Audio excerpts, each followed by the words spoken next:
Hello everyone and welcome back to Poor Boy Games. Apologize, I've been away for a little bit. Been playing this new game, Magic the Gathering. I debate about even doing a video on it just because there's so many videos on YouTube of it already, but I'm enjoying myself with it, and I found a combo that not very many people are talking about, so I'm hopefully going to show it off to you guys. Had a mulligan on the opening hand, but I like this hand with Jadar and Braids. That's kind of the combo I was telling you guys about. Hopefully I can get it off with red. They play fast, so I'm going to open up with Jadar here just to get a token going on the field. And the way it works is every time there's no zombie tokens on the field, he'll create a new zombie token. So we're going to go ahead and play her, which allows me to sacrifice a creature, and it forces the opponent to sacrifice a creature as well. If they don't, I get to draw a card, and they lose 2 life as well out of the deal. So it's a great way to draw cards and just put some pressure on early in the game. Let's see here what he does. Oh, well, that's game. So yeah, it worked a little bit better than I expected it to this time around. So let's jump into another match.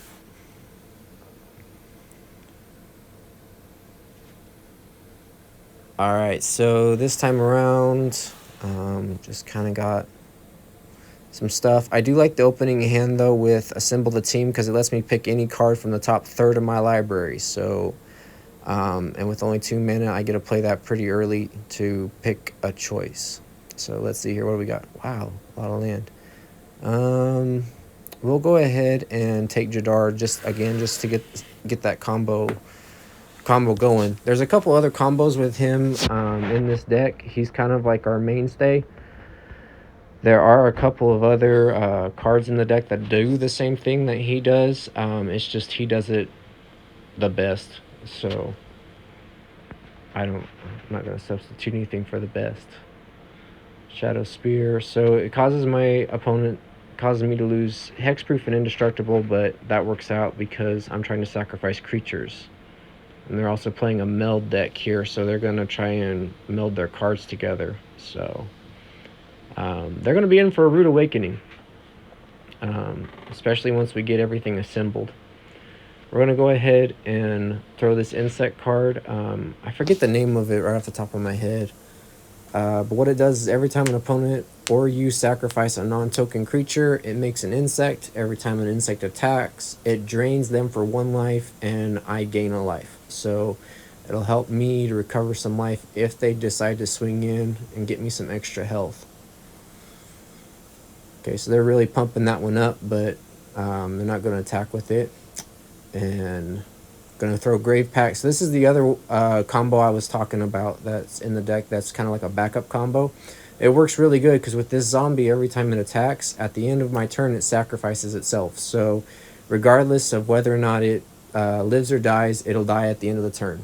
And what Grave Pact does is every time a creature of mine dies, it forces the opponent to sacrifice a creature, which triggers my insect card to create another token of an insect. So it's going to basically prohibit them from playing any creatures on the field just because of the zombie and that insect, and at the same time it's just going to slowly drain their life. So more or less I already got my deck up and running, so unless they can throw out like a bunch of creatures really fast, it's not looking good for them. We're going to throw the Journal here and Ghoulish Procession. This is the card I was telling you guys will take over for Jadar, which what it does is every time a non-token creature dies, it creates one of those zombie tokens that dies after a turn, which will trigger the Grave Pact to kill another creature, and then hopefully it'll make another zombie, and it kind of just feeds in on itself. So sacrifice the zombie here to draw a card just to see, try to get some more land here, maybe a couple other zombie cards going.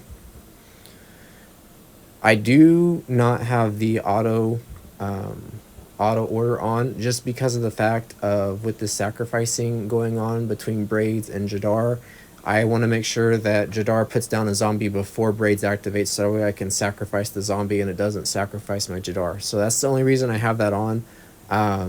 Usually the system's pretty good about knowing which one to put first in the stack. It's just I had it happen to me once, and so now I don't trust it. So we'll go ahead for sacrifice. This time they're going to lose 2 creatures to every one of mine because of the 2 grave packs. I don't have any way to... lost my train of thought there. I'm sorry. I didn't throw my God of Fright here just because I feel like they have something up their hand, something sneaky to get rid of the field. Because if they're still in this, that means they're planning to clear my field. Probably before they throw their creatures. So I'm going to throw out a good game here and see if they'll concede. Usually at this point, unless they have a way to win or they think they have a way to win, they'll concede at this point just because I've already got my deck more or less running. Just with the insect draining them slowly and being able to create more zombies.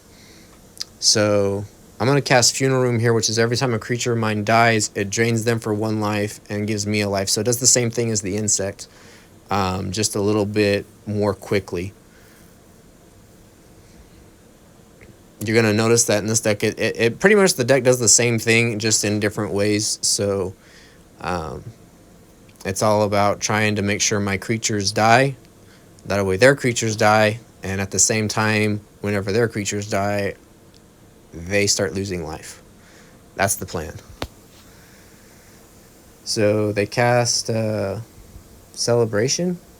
And what it does is it prevents any damage from taking effect. So in other words, they just blocked my attack, but it's okay because the life drain still isn't counted as an effect. So they can mill their card though if they play it. It's just they're not wanting to play it yet. So I don't know what they got going on here.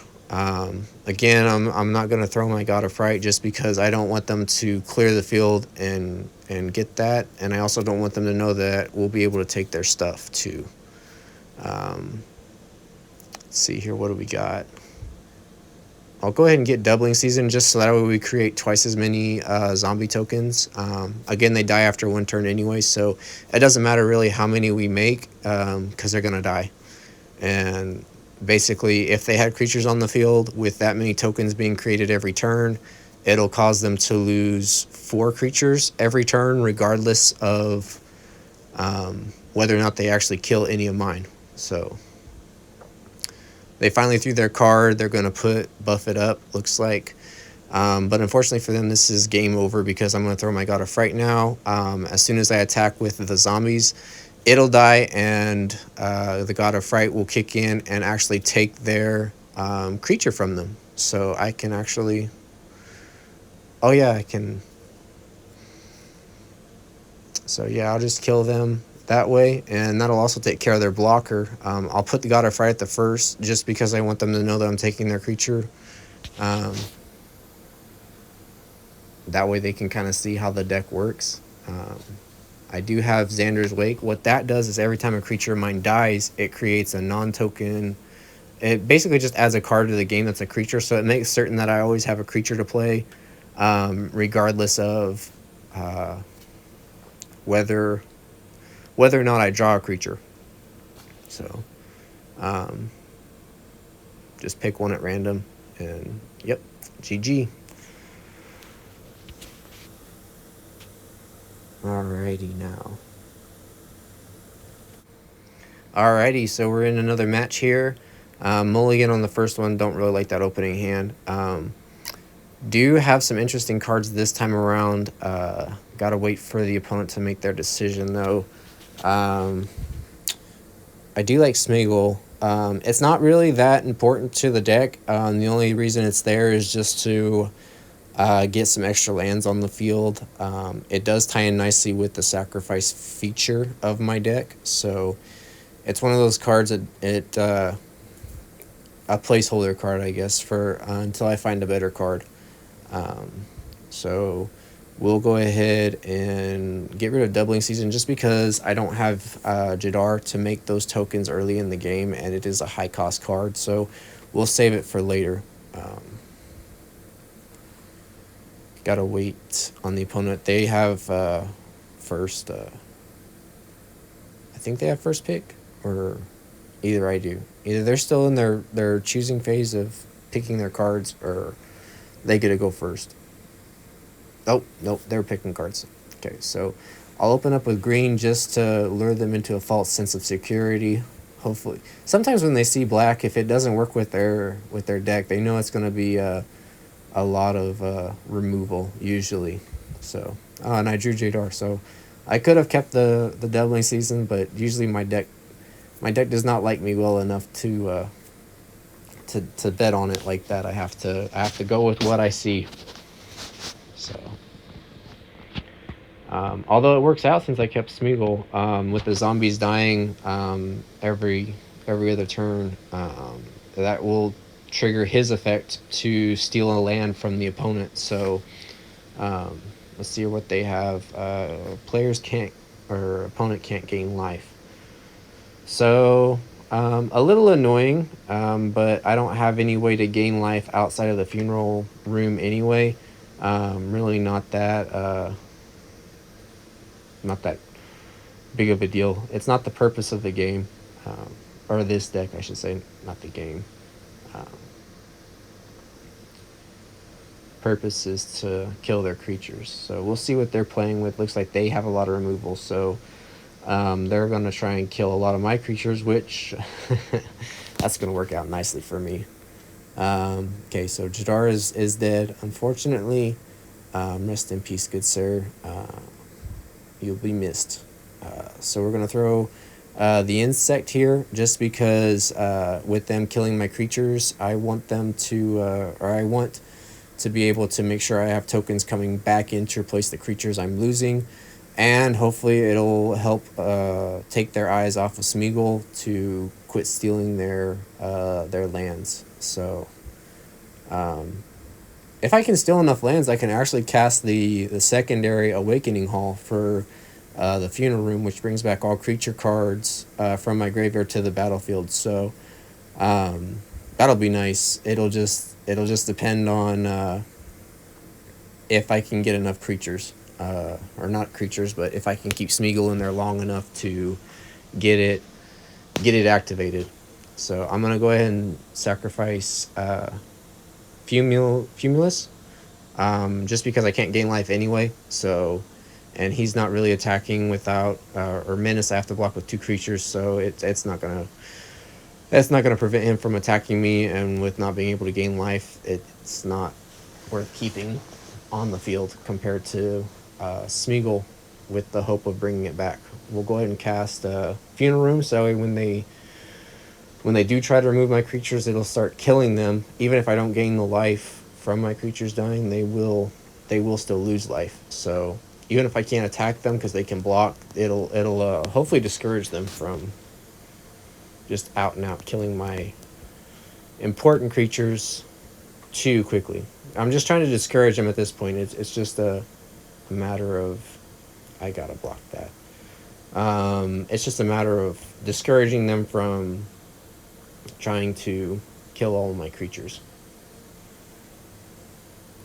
I did not realize that they could increase their strength. That was my bad, but he still died, so it works out. Throw the land. I can actually activate the Awakening Hall, which brings back everything. So yeah, sorry, pal. I know you thought they were all gone, but they're back. Good game. So are you saying good game because you think I'm going to win, or are you saying good game because you got a card in your hand that I'm not going to like? Oh, nervousness of it. 1 ring. Oh, okay. 1 ring. Lets them draw cards, causes them to lose life based off of the counters on the ring. They gain protection for 1 turn. That's really nice. However, the thing about protection is it doesn't stop life drain. So I can still, next turn, swing in with my insect and actually drain their life even past the protection. He won't deal damage, but he'll still drain their life. throw the journal here, sacrifice the zombie just because the zombie's not going to be able to deal damage anyway, and that way it draws me a card. As you can see, the Funeral Hall took effect to drain the life, and I drew a card. Prosperous Innkeeper. Every time a creature enters the battlefield, I gain 1 life, and upon entering the battlefield, create a treasure token. I can't gain life right now because of the night, but hopefully here I'll be able to here soon, with being able to sacrifice the creature to draw cards and whatnot. I'll be able to hopefully find a Grave Pact to start causing them to sacrifice their creatures. And with the ring being at level 3, if they block the zombie, it'll cause them to sacrifice the creature too. So yeah, it's very touch and go here. Go for the throat. Okay, so he's tired of me stealing lands from him, so he's gonna kill my Smeagol. That's fine. Again, like, he's not the end game. The end game is more just keeping the opponent's creatures off the field. And with the ring now draining his life and me draining his life, ooh, I hate that orb. Lost quite a few games to it. We're just going to go ahead and let him draw a card. Basically what it does is it lets you scry 2, and then it goes to the opponent, and they can either choose to have you mill the card or draw the card. If you draw the card, nothing happens to me. If I don't let them draw the card, he flips the card over into his graveyard, and I lose life equal to the mana value. So usually cards that have that have a lot of high cost cards. So it's kind of like a 50-50. Either I end up losing 5 life to the card, or it turns out to be a land and I don't lose any life, and I'm not gambling with my life just since I can't gain life right now. I'm more interested in draining his life, but like I said, I would take the risk if I could gain life, but I can't gain life right now. So do I transform the journal, though, is the question. I could transform it, but then I could get Smeagol back, but then it would enter with a finality counter on it, which would cause it to be exiled if it dies. Go ahead and cast Ghoulish Procession. I'll go ahead and transform it since my hand's more or less empty. Just the duplicate journal. Just so I can play creature cards from the graveyard. I do have the Awakening Hall still. I could bring it back one more time that way. But it doesn't matter. Either way, next turn he's dead, just because if my zombie dies, he'll lose too much life just from the life drain. He's going to try and draw some cards. He does have lifelink, so he'll probably swing in for an attack. I'm not going to block because that's only 3 life, and with the ring, the Planthor Orb, and my zombies, he's just going to lose too much life at the beginning of the next turn. So it's not going to be important to block him, and I can afford to lose 3 life, honestly, or 6 because of the vampire attacking me twice. So 1, 2, 3, and my turn. Oh yeah, I forgot about that.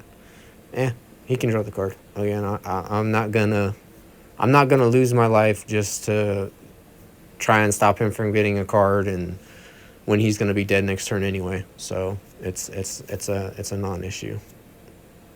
So just go ahead and throw that. I could do the journal just to bring it back, but I'll go ahead and do a power play and do Awakening Hall just to bring everything back from the graveyard, just to show that I can. Again, I can't gain life because of the night, but swing in for the attack, and I can just do the zombie and the insect on the whim that he does survive somehow.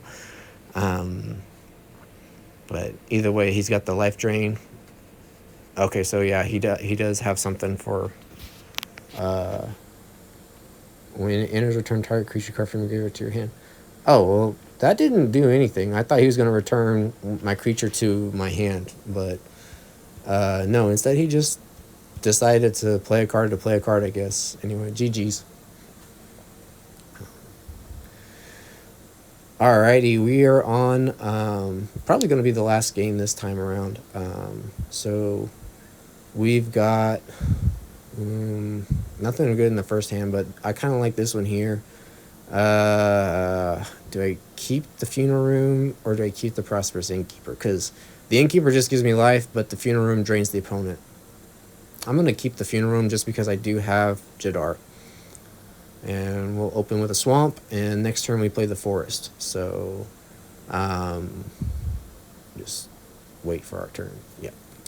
And play Jadar. He's got Shambling Ghast, which when this creature dies, it creates either a treasure token or causes my creature to get a -1/1. So he could block my zombie and then kill my Jadar, but that's... Oh, go for the throat. Why would you kill a token? The token's just going to come back. But either way, it saves it from targeting my Jadar, so I don't really care. I'm not going to attack just because... Well, actually, I will. I just drew Jadar, so if I can get him to kill it, it won't hurt Smeagol, and hopefully I can get that Ghast out of the way. I don't like the fact that it can just target Jadar whenever it wants. Rosie, every time a token enters the battlefield, put a 1/1 counter on another creature you control. So this is making me nervous because he can create treasure tokens with that Shambling Ghast. So this is all the more reason for me to get rid of it. Popping a zombie. He's just taking the hit for 2, so I wonder if he can gain life. I'll draw. Want to make sure that I get to steal a land. So I'm going to have that take priority over Jadar. Land I stole can add a token army. So that's going to actually come in very handy. I'll be able to... that plays nicely into my hand because I can only activate that whenever a creature dies. So once a creature dies, I can create a token army. Which I could then sacrifice to force him to sacrifice his creatures. So, and with Doubling Season being in my hand, I could create 2 token armies. So that could work out very, very nicely for me. I just gotta survive. He's... I don't even know how to say that. Of Celerity to give his creature first strike and pump him way up. So 5/5. Spawn in some tokens to help get some counters on his creatures. Ooh, he's taunting me.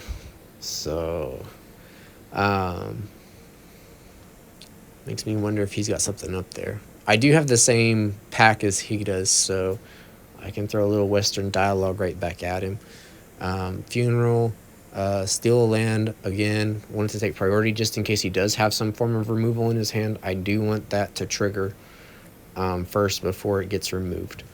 And then with the Doubling Season, it makes 2 zombies. So again, I do have another Jadar in my hand in case he does remove it from the field. I don't know. This might be a good time to start thinking about making some tokens just because I'm not drawing like how I need to draw. He does have the Vampire. I don't like that Vampire just because of the fact it can create more tokens for him, and they are lifelink tokens, so it will start giving him life. So now it's going to be a matter of if I can drain his life faster than he can gain it, or if I can get to sacrifice his creatures. But to do that, I need to draw cards, and I am not drawing will. So we'll send the zombies off to attack. That way I can create a soldier and hopefully be able to get another token on the field. So the nice thing about being able to make a token army is I'll be able to finally block that zombie of his. So let's see here. 2x and a black. So I have crud math. I think it's 7 lands. So -2 would be 5. So it's 2x. So I gotta divide it. So the most I can do is 2. So, wait. I should have 2 tokens of 2 each. I'll make the zombie my ring bearer just so that whenever he blocks it, he does sacrifice whatever blocks it. I wonder why the other token died. Oh, it's because it's a mass. So it just puts a counter on it. They come in as 0/0 creatures, so I had to pick 1, 2 to get the counters. Okay. Well, Phil. Well, he destroyed the token, but at least it wasn't Smeagol or Jadar, so I can live with that. Again, though, I got that life drain going on him too, so it's gonna help keep me in the game. He could swing in with that vampire of his and buff his life up more. I don't like that I can't block that vampire, but right now he seems willing to be interested in attacking with the zombie, and everything's too important to block it, and I can't block with the zombies, so I'm just gonna have to take the hit. Go ahead and throw another funeral room just to help me with the life gain here. Kind of make up for the fact I'm losing 5 life every turn. That's a pretty serious life loss every turn. So swing in with the zombies. Try to kill the planeswalker. More than likely he'll block it, but hopefully. I do get a draw card and discard a card. I don't need land. I don't know what's going on with the game here lately. It's just been where you draw a lot of lands or you draw either no lands, and there's like no in between. So the discard's kind of nice to help cycle it.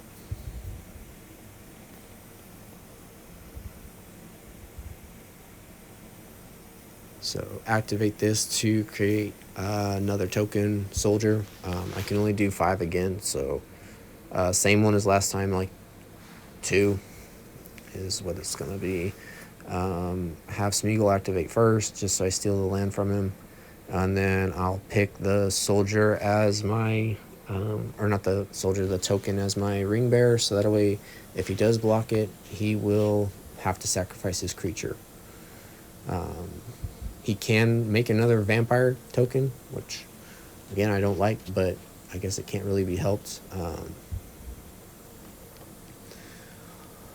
The fact that both of those, I'm making 2 zombies every turn, and the fact that he's losing life to them dying is keeping me honestly in the game, because even though he's hitting me with a 5/5, or now I guess it's a 6/6, I'm only losing 1 life every turn.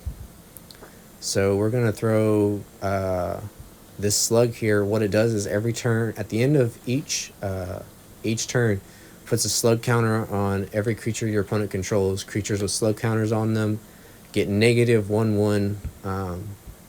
So it's kind of like a board wipe, but it takes effect slowly. So it'll kill a lot of his tokens and his token, or the creature that's giving him counters for his tokens. So everything's going to get a lot weaker after this turn, and honestly, unless he can remove it, which he does have removal, so I guess I shouldn't say it's game, but hopefully I can convince him just with the fact of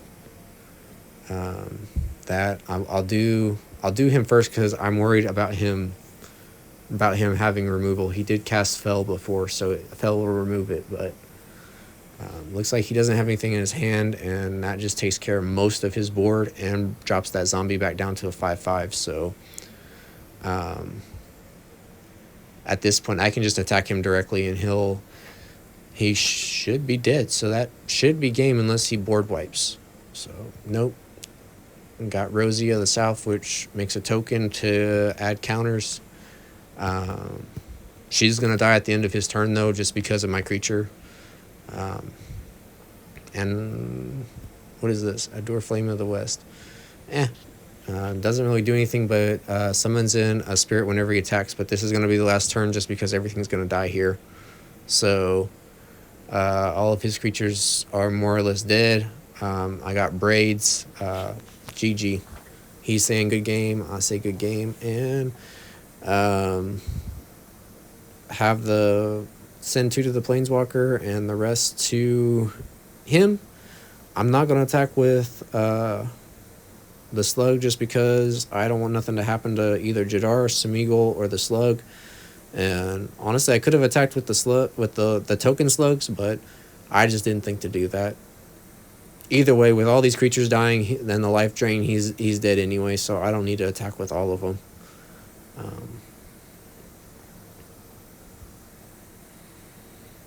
Yep. So, GG. So, let's take a look at the deck list for the match. So, here's all the cards I have in the deck. Gonna be Jadar here is probably gonna be the most important one. There is the backup card I was telling you all about, Ghoulish Procession, just to take over for Jadar in the event that you guys don't have him. It kind of does the same thing. It's a little different, but it does ultimately the same thing. Probably the next most important card would be this Grave Pact here that forces them to sacrifice a creature every time our creature dies. So between those two, you've more or less got this deck down. Troxrill. This is going to be in here for like a board wipe just in case for some reason, like we're playing a token deck or something and they get ahead of us in creatures, it'll clear the board.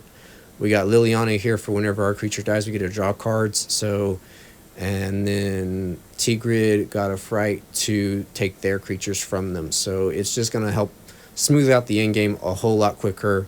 Again, we do have Braids to sacrifice each turn, early turn, sacrifice, and then Smeagol just to add more mana to the game. Smooth things along.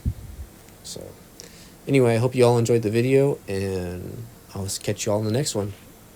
Bye.